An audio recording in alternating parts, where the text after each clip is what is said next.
It's time for an Out and About with Jamie Grout podcast, and my interview guests today are Newton Mayor Randy Ervin and Mary Waters.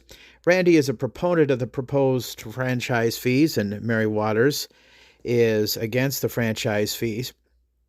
I had suggested to both Randy and Mary that they have a question and answer session about the franchise fees because I've heard so much about it in social media and also in person at Legends in Newton, and it's been widely debated emotionally. And I asked them both to have an adult conversation with no interruptions, and I'm very proud of both of them. They did have a great conversation that was recorded last Tuesday.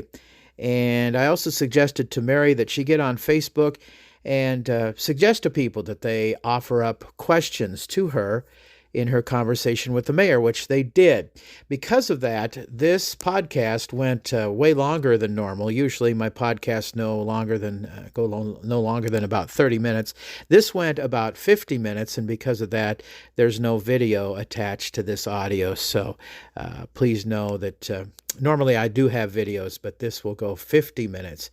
And if you want to hear the entirety of the podcast, you'll have to be patient and listen to that. We not only talk about the franchise fees, but we talk about the lawsuits involved with the city. And we also discuss the proposed chemical plant, which now seems to be up in the air, according to Newton's mayor. So there's a lot of things that we get into. Mary asks a number of questions of the mayor, and you might not like his answers, but at least he answers them honestly. So stand by for all that and a lot more in this upcoming podcast with Newton's mayor, Randy Ervin, and Mary Waters. First, let's get to our sponsors, including Newton Clinic. You know, we've had some really hot days, and as I record this, rain is coming through the Newton area. And I don't think summer is done with us yet. The Iowa State Fair is coming up, and you know that means heat and humidity, and heat exhaustion can sneak up fast, especially on kids, older adults, and anyone outdoors for long stretches. Watch for heavy sweating, along with dizziness, nausea, and confusion. Shade plus water and rest usually are the fix. Now, if those symptoms don't improve, don't wait it out. A professional tip from the gang at Newton Clinic: by the time you feel thirsty, you're already mildly dehydrated. You can check out their Facebook page and find out about how Iowa summers are no joke. If you hear those or feel those signs of exhaustion, like heavy sweating, dizziness, and nausea, along with confusion, get a hold of the gang at Newton Clinic. They can help you out. And don't forget, their newest provider is Kenzie Heiser. She'd love to meet you, and she is taking new patients at Newton Clinic. Another fine sponsor is Ryan's Tire and Auto. They're always giving back to the community, and at Ryan's Tire and Auto, they take pride in delivering more than just tires and vehicle maintenance. They provide an unwavering commitment to great service every time. As a locally owned and operated small business, we understand the importance of building lasting relationships with their valued customers. Their team of dedicated professionals is passionate about automobiles and is committed to going the extra mile for you. They're proud to serve the community with a level of care, expertise, and dedication that only a hometown business can offer. Let me tell you about Ryan's. A Little Red has a car that has had some problems, and many times I've offered to have that car towed in to Ryan's Tire and Auto, and he said, nope, don't worry about it. I'll come take a look at it after work. And he did several times, and it turned out that it was a problem that Ryan really couldn't fix. So it looks like it's an electronic problem that someone else is going to have to take care of. But I was really proud that Ryan came in after work to look at it himself. And I've heard many stories of Ryan going the extra mile to help people out. I know that my car has had to go to Des Moines and back many times, and I've had my car serviced by Ryan's, and he will take good care of you and your vehicle also at Ryan's Tire and Auto on 1st Avenue East in Newton. Another fine sponsor, Wesley Life Park Center. I've said it many times also, the last few years of my sister's life, they took great care of her at Wesley Life Park Center, and they will take care of you and your family also through the continuum of Wesley Life Park Center. Now on Facebook, they have posted that you should mark your calendar for next week's Senior Living Education Series. They'd love to have you come by, and the Senior Living Education Series is about educating, equipping, and empowering. And this is not a sales pitch, but only education to get you informed, and it's education you can trust. Aging in Place with Confidence: What to Fix, Update, or Watch for in Your Home. Find out which home updates truly matter and which ones don't, and how to make thoughtful choices that support long-term safety and comfort. And that's coming up on Thursday, August 6th from 10 a.m. to 11 a.m. at the DMAC Newton campus at 600 North 2nd Avenue West in Newton. And you can sign up and contact Andy Algreen, who's a realtor, certified senior housing professional, at 515-497-0175. That's 515-497-0175 to find out about this Senior Living Education Series. And again, it's coming up Thursday, August 6th from 10 a.m. to 11 a.m. at DMAC. And it's being presented in part by Park Center, a Wesley Life community. Another fine sponsor, our friends at ACU, Advantage Credit Union. Let us pay you for checking with us. Hi, this is Leslie with Advantage Credit Union, inviting you to take advantage of Cha-Ching Rewards checking. Earn 3% APY on balances up to $10,000. That's up to $25 per month that ACU pays you. No minimum balance, no monthly fees. Simply do the things you're already doing and cash in at the credit union. Apply online at acuiowa.org or visit us in downtown Newton. APY is annual percentage yield. Restrictions apply. Federally insured by the NCUA.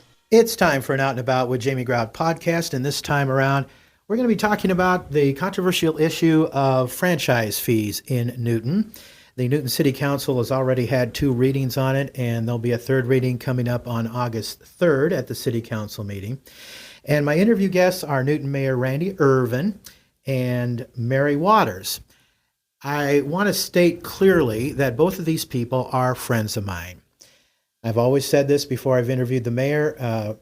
Randy and I go back to high school. We were in high school drama together, and we, for a time, worked at the same radio station together, KJJY in Des Moines. He was in sales, and I was on the air as Scott Phillips. While I worked there weekends, I was also full-time at the radio station in Pella. And Mary and I go back about 20 years. And when I first came back to Newton, my home away from home was what used to be Okoboji Grill. And Mary and I got to be friends there because she worked part-time at Okoboji Grill. And I want to thank both of them for taking the time to do this podcast, because it takes some bravery, I think, on both their parts, because this has become a highly emotional issue for both parties, either for or against the franchise fees. And Mary, at my suggestion, put on Facebook, hey, if you have any questions for the mayor, please send them my way, because Mary will be speaking for a number of people within the community who have questions about the franchise fees. Because Lord knows, if you're on social media, on Facebook or whatever, there have been a lot of questions about this. And as I say, it has been a controversial issue. And both parties have agreed to be adults about this and not interrupt and just be fair and just kind of go with the flow on this. And I know, as I say, they're both good people and they will be respectful of each other. So Mary, I'm going to give you the microphone and the floor, and you go ahead and fire away at the mayor. All right. First of all, I'd like to say thank you to you, Mayor Ervin. I'm going to call you Randy, I think. That's fine. Because you couldn't pay me enough to do this job. And I do know that you care about Newton and you care about what happens in Newton. I mean, you've lived here your whole life like I have as well. I've gathered multiple questions. I guess the gist of kind of what I'm getting from the public is, are we looking at other alternatives besides just franchise fees? I mean, where can we cut? What extra money we have coming in? You know, I have specifically a couple of questions that I had, that I understand that the Speedway was getting sales tax rebate through 2026. That's actually a yes and no. There's a discussion with that. There's a TIF program, and TIF stands for tax incremental financing. That's the way cities work to bring businesses to town. you TIF an area or you TIF a project, and then over that course of that TIF until all the infrastructure is paid off, that funding goes to pay off the TIF rather than back into general funds. And that has been about 20. They came on board about 21 years ago. This will be the first year their tax is really accountable. Okay, so we're going to have that adding to the general fund? Yes. Yeah. Okay. My next one was the school bond for Berg. Okay, time out. I have to interrupt you real quick. I can't answer school bond information. That's Okay. all the school. Oh, that makes sense. And I'm going to be honest with you on their behalf. They're in rough shape as well because of this legislative action. They've lost their save tax, which is anytime, and like I said, I don't want to get into a lot of the school stuff, but the schools, that was set up so that they got their save tax so that they could do long-term projects. And then when they go out and do these projects, now all of a sudden they took that back away from them. And so I know in just some of the meetings I've been in that the school board is actually losing or could lose their bond rating, which then it costs more money to bond and to borrow money. So I can't talk about the school stuff, but I know this legislative action has affected them as well. Well, and I don't think we realize sometimes as citizens the difference between county, city, school. You know, that's another good reason for all these questions. You bet. How about property tax increases from 2020? Somebody very knowledgeable told me we've had a 39.5% increase in property taxes since 2020. So let's break down how your property taxes is determined. There's actually three-ish parts to that. You have the school, you have the city, you have the county. Now in Jasper County, we have a very, very small percentage that also goes to other things such as DMAC and different projects. But your big three are the city, the county, and the school. The city, and I can tell you the county has done an awesome job. I was speaking with Doug Couples and Brandon Talsman this week, and they have been able to keep their budget the same for 4 years as far as their expenditures, which is phenomenal. It's unheard of in the government world. The city of Newton has not raised its tax levy in the 7 years I've been involved with the government. In fact, we went down 2 cents. So what people don't understand is when they get, and I just had a lady last night, a wonderful lady stop by my house. I didn't realize that many people would be stopping by the mayor's house and knocking on the door, but I'm okay with it. A lady knocked on my door 2.5 hours later. My wife came out and said, Randy, it's time to go to bed. But she was doing the same thing. She brought me her paperwork and said, Randy, my house payment has went up 30% in the last 2 or 3 years. And I said, okay, let's look at it together. Her actual tax, home tax, went down $72 over the course of a year, so about $6 a month. But her insurance went up so high, and then she had such an escrow account that the payment did go up by 30-some%, but her actual property taxes went down. So people get that confused once in a while when they hear that, oh, my property taxes. If you have an escrow, you need to check and see, is your insurance company jumping your rates? A lot of that, especially with the floods and natural disasters, since the derecho and stuff, insurance companies have definitely raised their rates. And so if you don't break it out, you could actually think your payment is jumping and it's not the payment. Well, mine is definitely the payment. Because I took my escrow out because they kept messing it up. But I looked just straight at my taxes, and I know that I've been to the city council meetings, and every time we do this, they reassess our houses. I go to this meeting and say, listen. So do you know who assesses your house? Because that's another question that a lot of people get. They said, oh, the city did it. It's actually the Jasper County assessor. So when I tell you we haven't raised our rates, we keep them X amount of percentage, and I'm terrible at numbers, so I don't want to just start throwing out numbers. But if our tax base is $17.10 per thousand, then whatever your assessed value is. Now that's an interesting fact because that's part of this state legislation too.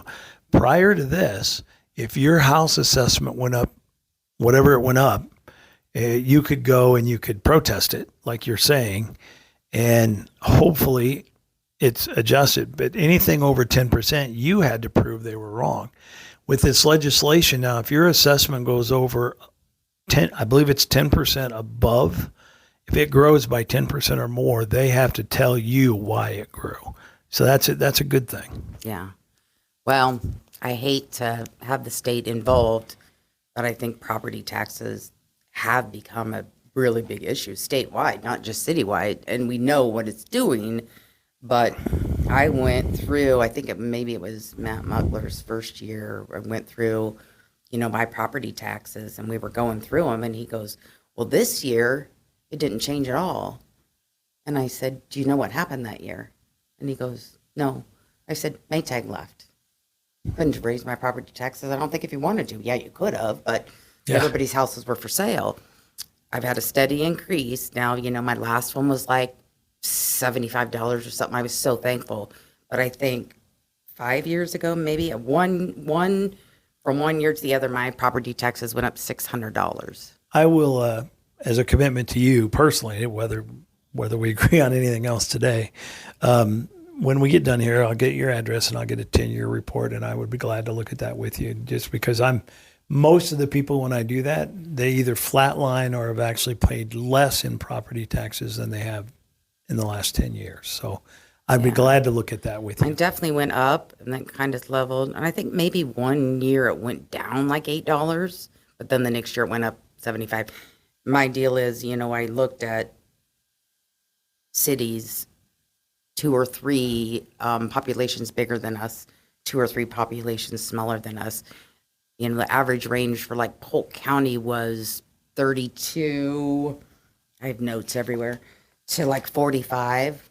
I pay 42, 44 in property taxes.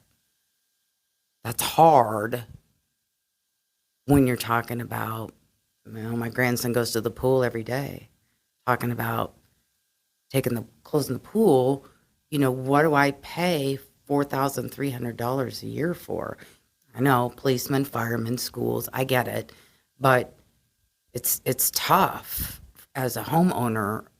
Newton's my home. I've lived here my whole life. My mom, my sister, my son, and my grandson live here. I work in Grimes. I would be better off probably to move, but I don't want to. Newton's home, but it's just becoming a struggle. Are you going to say something, Jamie? No, not at all. I'm just waiting for you to throw the next question at the mayor. The next thing was change order expenses. Someone threw this at me. I know specifically the light at the pickleball courts. Yeah, I think some people get a lot of those things confused. So when you're looking at the city budget and how we spend money, there's over 30 different funding resources, if you will. So there is some projects that are funded through parks, which is part of the general fund. There's also some funding that is done. For instance, the tennis court was actually a partnership between us and the school district to get those in. There was an error, and in that error, and that's not uncommon if you do any industry construction, there's always going to be something. There was some outlying issues with the properties next door to that. And I'm not going to go into that because that's a private matter with that person that owns that land. But at first, we were denied access to that property, and so we didn't have the proper spacing to put that light pole. Since then, there's been some things happen. We took property, didn't take ownership. We paid for part of that property, so then we could adjust that lighting system. And being so, there was an additional cost to do that. That's not that uncommon when you go to do large projects. But it is something that Joel Mills, one of our city council people, does an excellent job of calling those out and saying, okay, change order. Why is there a change order? Why does it cost the people more? I think our council is probably more attuned to what's going on, such as the change orders that you just brought up, probably more so than any city council in the last few years. Our city council right now is focused. We're challenging things. It's never been challenged before. I've been here a whopping 6 months as the mayor of Newton, and I can tell you that there's been more than one meeting where people have left frustrated because I've said no, and the council has said no, and I think that hasn't happened in a while, and that's some of the frustration that I think's built up from the people. I would agree with that. The next one I'm looking at is how this fee will impact small businesses. I know Don Bleeker's been very outspoken about the last city council, not the last one I was in, but the last time we looked at property taxes increase. The guy, and I don't know his name, but owned the old skating rink. Right. Was there, and he said, I'm not going to make it. I'm going to have to close my doors. And property taxes got raised. He closed his doors. And that's what Dawn's saying. She's saying, the average person's electric bill is $100. Mine's not. Mine's way more than that. So it's not $10 for me. It's 50 or 100. And yeah, so just to make sure, and here's one of my goals as a mayor. And I've told this to Jamie. I've told it to a lot of people. Obviously, I'm sitting here with you today. I've answered my phone at 4 o'clock in the morning. I've had people stop by my house till midnight. I want to be the most accessible mayor this town's ever known because I don't know it all. I am definitely never the smartest guy in the room. I will be the first to admit that. But we've got to be able to talk through things. So I know Don and Paul came over and they talked to Matt Muckler, our city administrator. And after we got a note from Matt saying, hey, this has happened, I reached out to Don and to Paul and sat for about 2 hours in their theater and said, okay, let's go through this whole thing. And it's going to be about $50 a month is what I was thinking she was telling us. So yeah, I mean, if you're a small business or a large business, I had the same conversation with Eric Peterson, Eric Peter's son, out at the Speedway. I had the same discussion with him because you talk about an equipment that uses a lot of electricity. So yeah, these fees are going to be effective to businesses without a doubt. And they may not get the recoupment that a homeowner will out of your tax rebate from the state.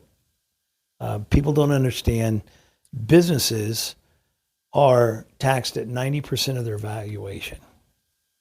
So 90% of a business's, if it's a $100,000 business, assessed value, then they pay $90,000 in taxes. Same thing is not true to residents. So a residence, depending on the rollback, which the state determines, pays between 50 and 55% of the assessed value of your house. So again, if you have a $100,000 house, you may only have to pay taxes on $55,000 of that house. So when you start comparing towns like you did a little bit ago with like people in Polk County compared to Newton or Jasper County, a good example of that's Bondurant. The mayor there and I have become good friends, and he's approximately 65% of his income comes from businesses. Keep in mind what I just said. 65% of his entities, tax entities, are businesses, so you get 90% of those assessed value.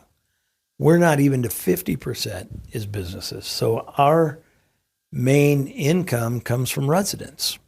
So when you start breaking down the cost of the services that we provide, it's going to cost a citizen in Newton more than it will cost. And the other thing is what we offer. Bondurant doesn't have a police force. People look at me like I'm crazy when I say that, but they don't have a police force. They don't have an ambulance service. So when you start comparing towns to towns, it's very easy. I mean, and that's two things I don't want to get rid of in Newton. I think we're very important that we have a police station. I think it's very important that we have great ambulance coverage in our town. But those things come with a cost. Well, and I just think in the thought process that we're worried about what we're going to lose if we don't pass this.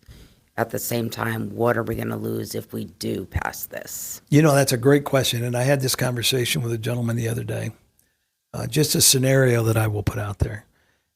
Let's say you're right and I'm wrong, but we put in the franchise fees. So we have X amount of thousands of dollars left. One of the things that I've been trying to do as a mayor in the 6 months that I've been here is we've got to quit borrowing money. We need to take the money we have and use it to pay for everyday expenses and quit borrowing for that. if you go back to past council meetings, you will see where I've said that on record is we're doing this and we're spending this money because we don't want to borrow for it anymore. That's where cities get in trouble. So again, back to the scenario. Okay. You're right. And we didn't need the franchise fee, but we got it.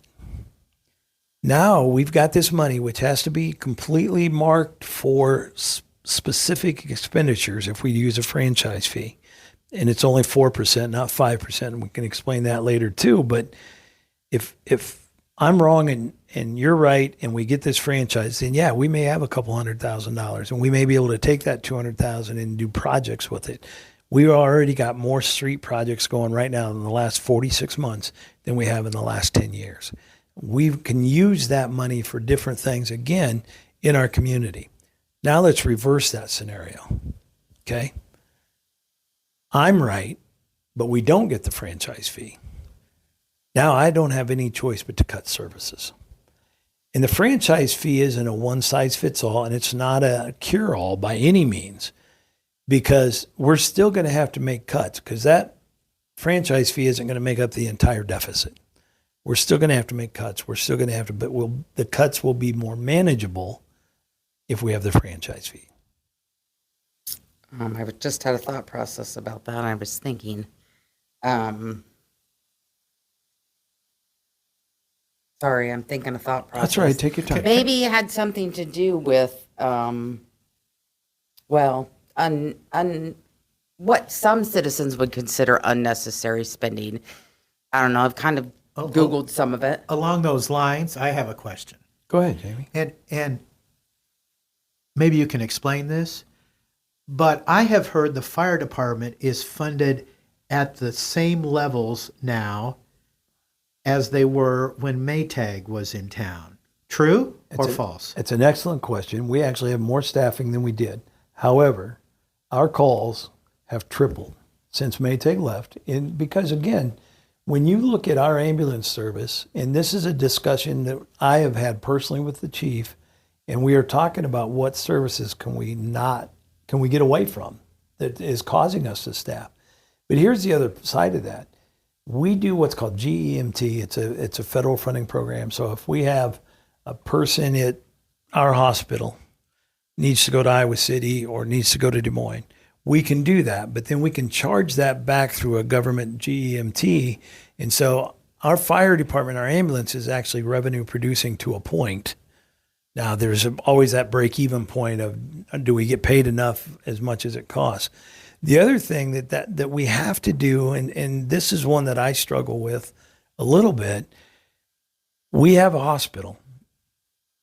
Good, bad, or indifferent, Newton still has a hospital. If we go tomorrow and say we are no longer doing transfers, will that hospital stay in Newton? And that's a critical part. It's a critical part of the community to have that hospital. It's an issue that we talk about because could we cut our staffing in our fire department and not do transfers? Yes.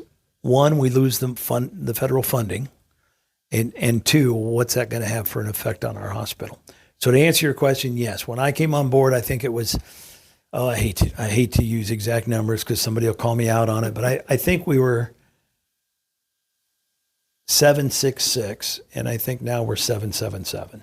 So it's because of the ambulance service that it is being funded at the Maytag level. Right. I And see. so a lot of people have had that question, and I myself have that question. Why do we need that when we don't have a major manufacturing plant in town like we did? Okay. Mary, back to you. Well, and Good I had question. said in a city council meeting a long time ago, the key to me for Newton to grow is good employers with good paying jobs.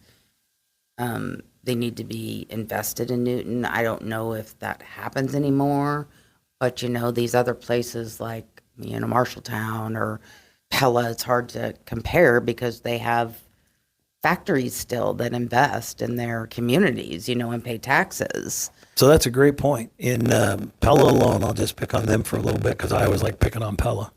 I believe it's Pella roll screen windows and Vermeer, between the two of them, give approximately $2 million a year to their economic development and to their community to keep it looking nice, to keep that. So you're exactly right. They have established. We had that up until the 2000s when Maytag left. So excellent point on your part. We need more businesses in town.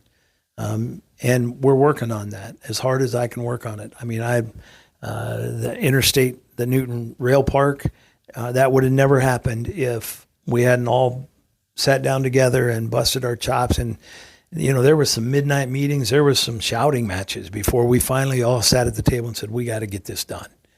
And we did. And I think you're going to see some of exactly what you're talking about, some businesses with decent paying jobs. We also have two other big projects that's coming that I can't talk a lot about yet, but I'll get into it here in just a minute with the franchise fee again and the 3-year limit that I'd like to put on it. That was all me. That was, everybody's like, oh, they're just saying that to appease the people. Oh, they'll look at it again in 3 years. Yeah. Oh, once it's in the books, they'll never take it off, right? I mean, how many times have you heard that?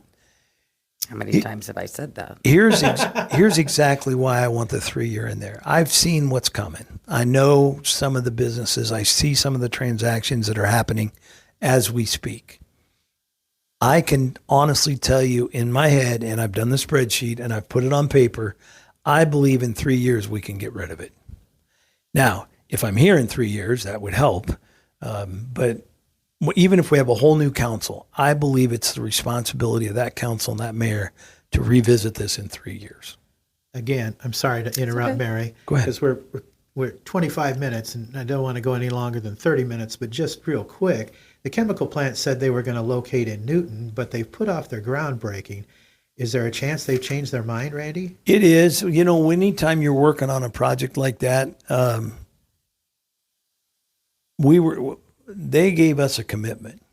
In fact, Jamie, I'll tell you, the Friday before the Monday city council meeting, they brought shovels for their ground digging. Yeah. And we were going to do their ground digging the same time as the Interstate Railroad. That's what I thought. And that's the main reason I was there with my camera. And literally a couple of days before, they said, okay, hang on. We may have to change our plans. So, and anybody that's worked on economic development, normally it doesn't go that deep before somebody changes their mind. But in this situation, and I can tell you that myself and Brandon Talsmus personally volunteered to jump in a plane, jump in a car, and drive to their home office and say, hey, we want you in Newton. But at this point, there's as you know, we were their third choice. We were the company's first choice, but the site selection committee, we were their third choice. And now you get into politics of, okay, why did the site selection committee want to go somewhere else? I can't answer that because every business has to do their own.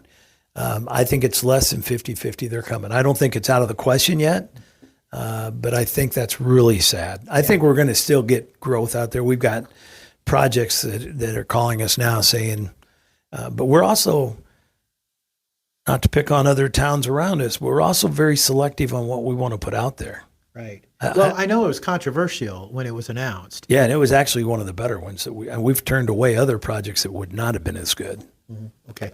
Mary, let's discuss maybe a few other projects that we were supposed to get that we didn't get.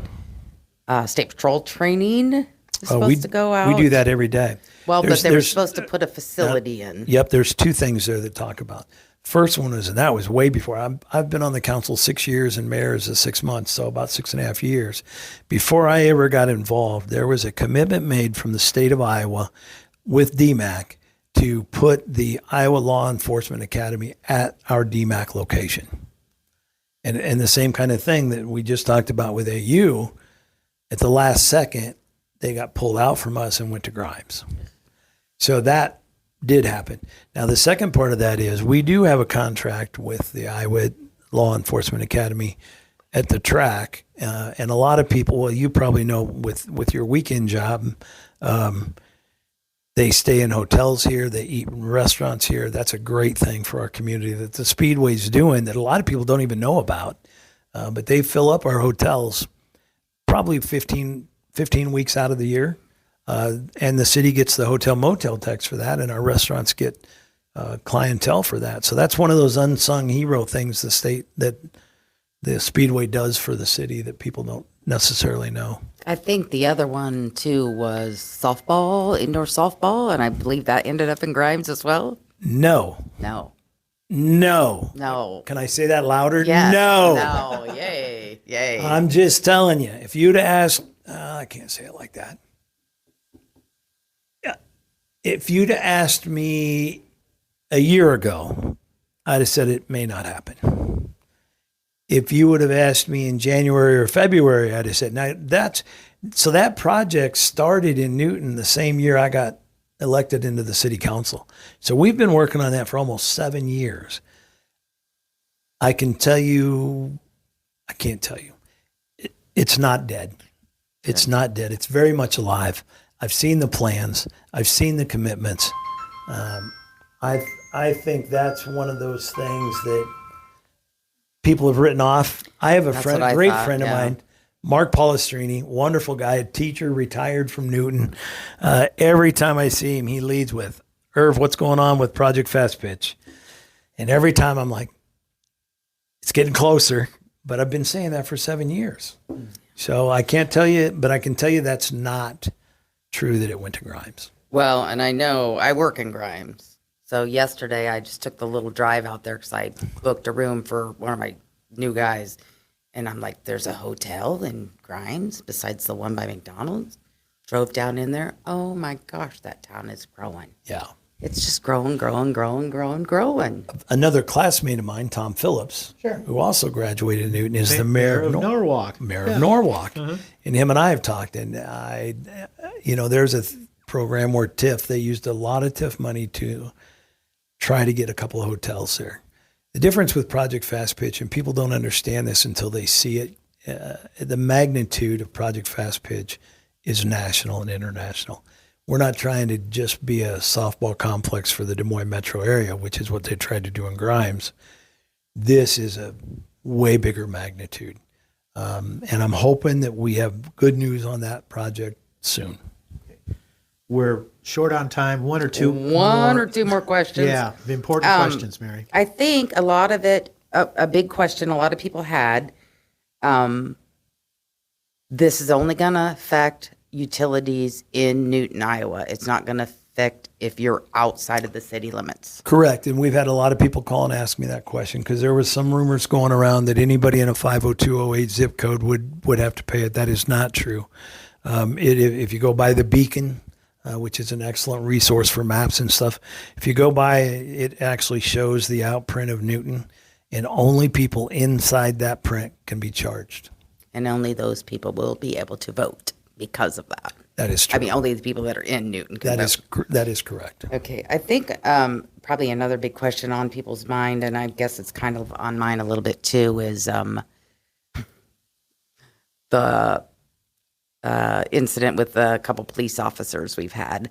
My explanation was I'm sure insurance pays for that. But in the same time, we end up with increased insurance costs. I'm talking about the lawsuit. I know. Trust me.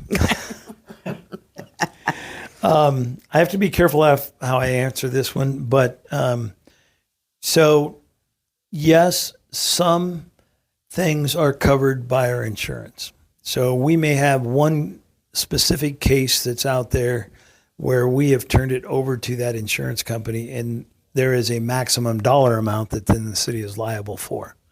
The lawsuit you're talking about, quite honestly, without picking sides or saying we should have done this or we should have done that, the city council at the time, and probably still do, agree that we should have challenged that. Now, is it going to cost the city money? Absolutely. But I got to be clear here. There's two incidences, and one's Taven, Gallinakis, and I think that case is actually technically closed. Yeah, I think it's closed now. I coached Taven in high school. If I saw Taven on the street, we would sit and have a conversation. Same with Noah. That's kind of the other one that kind of came about. At the city council meeting. Absolutely adore adore is probably the wrong word, but if we ran into him not too long ago at Tyson's, I bet we sat for 30 minutes and talked about stuff. So I have no ill feelings towards either of those people. But at the same time, that happened several years ago, and unfortunately the courts catch up. Do you have any ill feelings toward Chief Burdess? No, not at all. I have a disagreement, and I can say this publicly because I voted this way. If you go back and look, about the same time, Chief Burdess was asking for a contract. That passed City Hall, that passed City Council 4-2. I was one of the two that opposed that. Again, it's nothing personal with Chief Burdess. I just don't think anybody needed that contract, whether you were the fire chief or the economic development chief or any other chief. So that was my feelings with that. Do I have ill effects towards Burdess? Absolutely not. I think there's some things that we learned from that we have to put in place, and that we have to train some different aspects of things. But I come from UPS, where we have major incidences like that a couple times a year. And the one thing I learned is you got to learn from those instances. You can't just keep doing it. And I think we're in better shape. Another question about that is, why did there appear to be no accountability? I personally called the mayor at the time, which was not you, and he did not answer his phone. And then I sent him an email, and he did not respond to that. But I had said, how would you have felt if that was your grandchild that was happening to, or your child? Oh, wait a minute, it wouldn't have happened. And I really just feel like, my grandson knows if you ever have an incident, you call grandma, I will be there, but from watching the video, I don't really know any of them. I know who they are, but it just seemed just really, and then for the supervisor to show up and just kind of not really put a kibosh to, okay, let's So I probably look at that video different than you do. Okay. Just because of my background and all my years of coaching and working with kids and stuff. I think Taven could have handled it much better. Mm-hmm. I think the officer could have handled it much better, and he was young at the time. But at the end of the day, we both sides has to learn from that. Right. I'm not going to stand here and try to stand up for anybody or tell anybody. I will always back our police department, always, because I never want to be in a position where I can't trust them. Right. So yeah, I think that hits home for a lot of people. A lot of people it comes up on every Facebook post. And that's why I asked the question the other day to somebody signing the petition. If you sign that petition and it goes to vote and it gets voted down, you are giving us the authorization to defund our police department. Think about that for a minute. If it's turned down at the polls, you are telling the city council, who has to provide a budget that balances out, you are authorizing us to defund part of the police department, a police department that's taken 7 sexual predators off the streets in the last 2 years. You are telling us that we can defund the library. You can defund the pool. You're defunding these projects that we need to have to make this a safe community. And I fully believe that. I'm going to hold that other thought of is that always where we have to go? Do we always have to go the police that we need, or the pool that people, I looked over today, employee benefits for the city of Newton. Is health insurance 100% paid for by the city? That's negotiated. Most of that is negotiated. And if you've ever dealt with unions, and I know we got to wrap up. Jamie's giving me this look like, Irv, you're 20 minutes over, but go ahead. I'm welcome to have those discussions. But when it comes to management payroll, when it comes to union payroll, all that's negotiated. So yeah, our police and our street workers probably do have pretty good insurance because their unions negotiated that contract, and I'm glad they did. Well, yeah, I wish the rest of us had that kind of insurance. Well, and I guess I wanted to bring up too, Randy, is that I guess a normal pay raise would be 3%, but aren't some employees, and maybe it's a union thing, I don't know. I've never been in a union radio business. I took a vow of poverty to be in supermarket radio, and maybe you knew how that worked too because you were in radio. I was there at the time too. But some of the employees are getting like 5-6% raises. Isn't that true? Take a look at that, because I don't think that's true. Okay. I think what it is, and some people get this in most union and most. So what you normally do is you negotiate a union contract, and then the management people or staff people around them usually get something very comparable. Because if you don't, you have no reason for people to go into management or into staff. But I've been obviously 31 years at UPS, very involved in labor negotiations. Mike Hansen and I used to go round and around about that, because he was on the other side. He was on the hourly and I was on the management side. But we would always say, you have to negotiate those things. In most contracts, there's two raises. There's a step raise. So Maytag actually used this a lot towards the end of their career. But you would come in at a certain rate, and then each year you get what's called a step rate until you get to the maximum rate. Along with that, almost every contract is written in to where you get a cost of living adjustment. COLA is what most people call it. People that work in the industry like you, people that work in industries like you don't get COLA raises. You just don't. But people in contracts and unions normally is negotiated a COLA rate. So let's say a policeman is still in their step progress. They would get their step raise, which could be anywhere from 1% to 3%. And then they could get their negotiated raise, which could be 1% to 3%. And then they could also get a COLA raise, which is depending on inflation. So on paper, could somebody say they got a 5% raise? Yes. The majority of our staff people have already maxed out on their step progressions. So all they get, a couple of our leaders only get the COLA, which would be 3%. And on years of no inflation, 1%. So I didn't ever see anything. I'm sorry. Yeah. Below 3%. Right. 19 to 20 seemed like a big leap, and maybe that was, but in general, people were getting 5, 6, 7, and I do have some numbers here, 5%. And the other thing we do on that is we do a really good job of comparative. So and we have to be that way, because otherwise, like our policemen and our fire and even our park and rec people will work, and then all of a sudden people like Ankeny, Altoona, Des Moines will say, well, hey, come up here for $15,000 more a year, and we lose those people. So we have to stay somewhat competitive with that as well. And so we do a very good job. Katrina Davis, phenomenal clerk. She just does a great job. I mean, she does, that's who does the work behind the scenes. Everybody talks about the city council and what we can do, or even Matt and what he can do as a city administrator. But Katrina's the one, she'll go to 15 other towns and say, okay, what are they paying their police? What are they paying their fire? What kind of benefits are they getting? We have Candace that's a finance person now. Okay, what does Candace's position get paid in Ankeny and Clive and Bondurant and Pella? And we try to stay competitive with our salaries, but we don't try to give it away.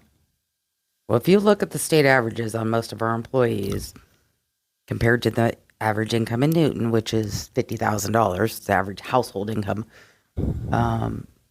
they're generally 100% plus more than most areas around us. I guess the thought process is why aren't there other places to do? I mean, if we looked at everything, I have lists here of things that people have suggestions for. My thought process was, we have so many parks open now, and park seems to be a problem. We put the splash pad in, my understanding, it was donated, but now it was not donated. Oh, well, that's what I heard. No, the story in fact, now we is were told the reason, and this is probably one of the only times I'm going to get fired up today. I voted against that silly thing every time. Now, I will tell you that I drive by it now and I look at all the kids playing and I go, hey, that's a pretty cool amenity to have. Right. But we were told when that went in, it was not going to cost the city a penny, that it was all going to be donated. To date, we are probably close to $600,000 into that project from city funds. Wow. And I know the other day, you mentioned earlier, why are we cutting off this, or why are we taking out the pool, or why are we taking out the library? So if I told you what it costs for us to put water in that thing every month, you would look at me and go, okay, that's one of the things we need to cut. And again, it's something free that kids can use at this awesome event. It's not free. It's not free. No. Yeah. But those are the amenities that I keep talking about when I talk about franchise fees that people don't think about. To me, your property taxes and the franchise fee needs to go towards the quality of life in Newton. And that's what we're talking about when we talk about the difference between when I talk to you about franchise fees or property taxes compared to when the state legislature talks about property taxes. They look just strictly at the dollars, and I look at the services and the amenities for the city. I guess I feel like Sunset Park, there's the dog park now, Woodland Park, nothing's there now because the ball fields all got moved. Do we need to keep all that stuff open? Well, doesn't Little League play there at Woodland Park? I see some kids I think playing most from of the time Wood to League time. plays at Agnes Patterson now. That's where my grandson So always those, played. so those are really good topics. And, I know sometimes I'm a little too nice guy, but I'm working on a project. In fact, we have a meeting on the 4th of August. I want to transform Sunset Park. I want to, but I'm not doing it as a city entity. I'm working with some community leaders that we will decide if that's possible. Jamie and I have talked about this project several times because of his connection with the Variety Club. But I would love to build an inclusive playground park, an entire park in Sunset. Let's repurpose it. Let's say we get a Project Fast Fits. Let's say NASCAR brings in new projects. How do we get those people into our downtown to spend money? Okay, what keeps them from just staying out on the interstate? You put an inclusive park at Sunset Park, and then we get some kind of a trolley system if all this comes together. And now all of a sudden, again, in 3 years, do we need the franchise fees? Yeah, and I have talked to Randy about an inclusive park because I do 2 podcasts a week for Newton and 1 for Grinnell. And I talked to the head of the Parks Department in Grinnell, and they put in an inclusive park at Central Park, which is in downtown Grinnell. You've probably been there, Mary. Mm-hmm. And they have one in Pella. And then I talked to variety clubs in Des Moines, and they put one in the state fairgrounds. Mm-hmm. And if they can have one, why shouldn't Newton have one? And Randy and I have addressed this many times. And I know that he's talked to, I believe, Aaron Chambers about that. Yes. And Variety Club does grants for things like that also. So I'm proud to know that Randy has addressed that issue. And so, children who are disabled, handicapped, or whatever the case might be, they should have a place to go. So that would be a nice. And the nice cool place thing for about something the like one that. I'm building is you don't have to be handicapped to use it, but you won't be excluded if you are handicapped. So think about it if you're a family that has 3 or 4 kids, but one of them does have some handicapped issues, they can play side by side in this park, and that's amazing. Mary, we've gone 45 It's okay. minutes now. Did we cover everything that you wanted to? I don't know about everything, no, but Okay. The got city a lot of council it. meeting is coming up on Monday. I know you're going to be speaking there. It'll probably be another overflow crowd. It'll be the 3rd reading. Prediction, Randy, do you think this will end up coming to a vote? I've told a lot of people this because a lot of people's like, oh, Randy, you got to be mad they're out collecting signatures. That's the process. Yeah. That's Okay. why you're an American. That's why you pay your taxes, to have that process. Do I think it'll pass? I hope it does. I hope the 3rd reading goes well. And then at that point, if they want the signatures, then we follow that path as well. But I think hopefully today I've given you some ideas on why I feel franchise fees are necessary for us to keep the quality of community that I think we have. so my understanding was collecting these signatures because we got what we needed to get, it was going to stop the process. I mean, I don't think that's true. so they can go ahead and vote yes on Monday, and then it'll pass. Yes, there will be a 3rd vote on Monday. Now, after that 3rd vote, if it's voted yes, then it's my understanding then that your petition can then go, and then it will be forced to have a special election. And that's all. I know John, other people involved in this, has brought up the question, well, why can't we get a straight answer? This is unprecedented. What we're doing here with the signatures and the challenging of the franchise fee has not been done very much. There's been elections, and people have lost those elections.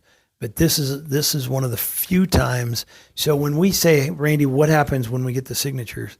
I'm not sure people know, and that's why there's a lot of discussions from the state house, the state auditor, the local Jasper County auditor has the rights to any election in Jasper County. So we can take the signatures, but then Katrina takes those as a clerk right over to the county and say, okay, here, these are sent. So, And do we know whether it would be during the midterm elections in November or whether it would be a special election? my understanding, it's got to be a special election. It will not be a part of the November one. And the sad part of that is that that'll cost the city. I'm assuming the city, it could be somewhere else, but somewhere around $10,000. I read somewhere about, because I don't really think this is a Lion Energy or Black Hills idea. This is Right. the city of Newton's idea. Right. They're just kind of as far as I can tell, the only thing that they're benefiting out of it is they're hoping to get a 25-year contract out of it. That's the only thing that's benefiting them, Right.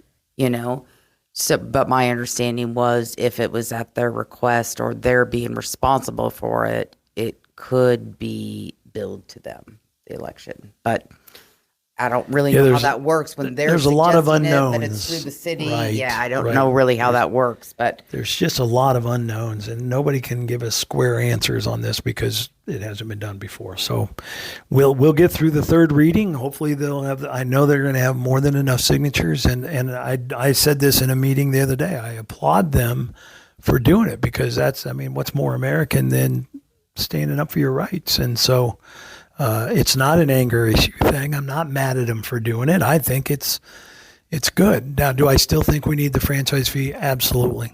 But I applaud them for their efforts. Well, I applaud both of you for doing a good job in this interview session and hanging on for 50 minutes and going back and forth.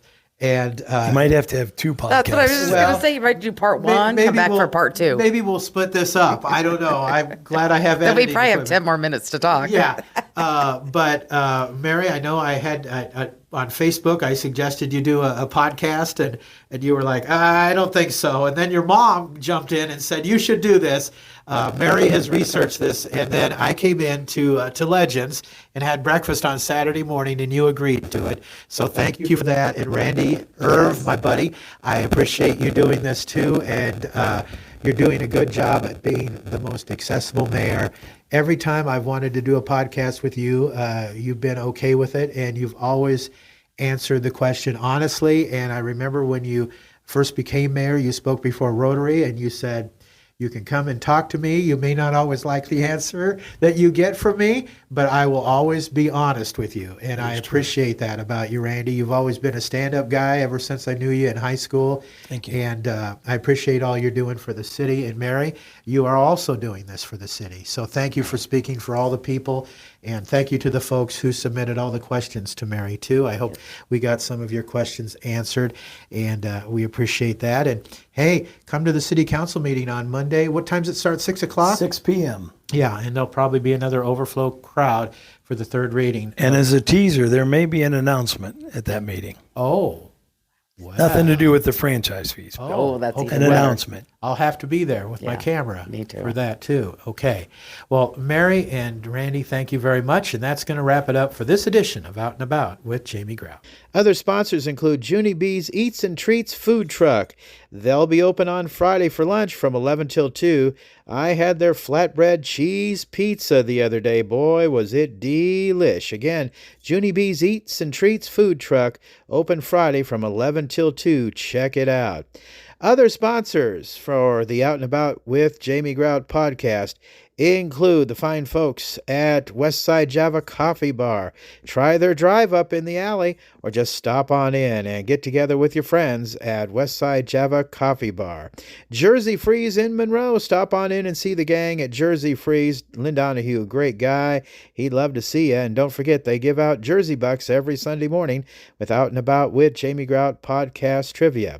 Lynette Baker, Halo Branded Solutions. Get your brand on with Lynette Baker at Halo Branded Solutions. You'll find her business card on the sponsor page of Out and About with Jamie Grout.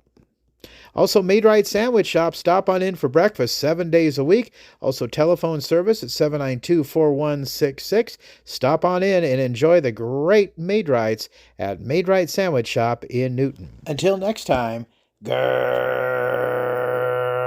out is out. See ya.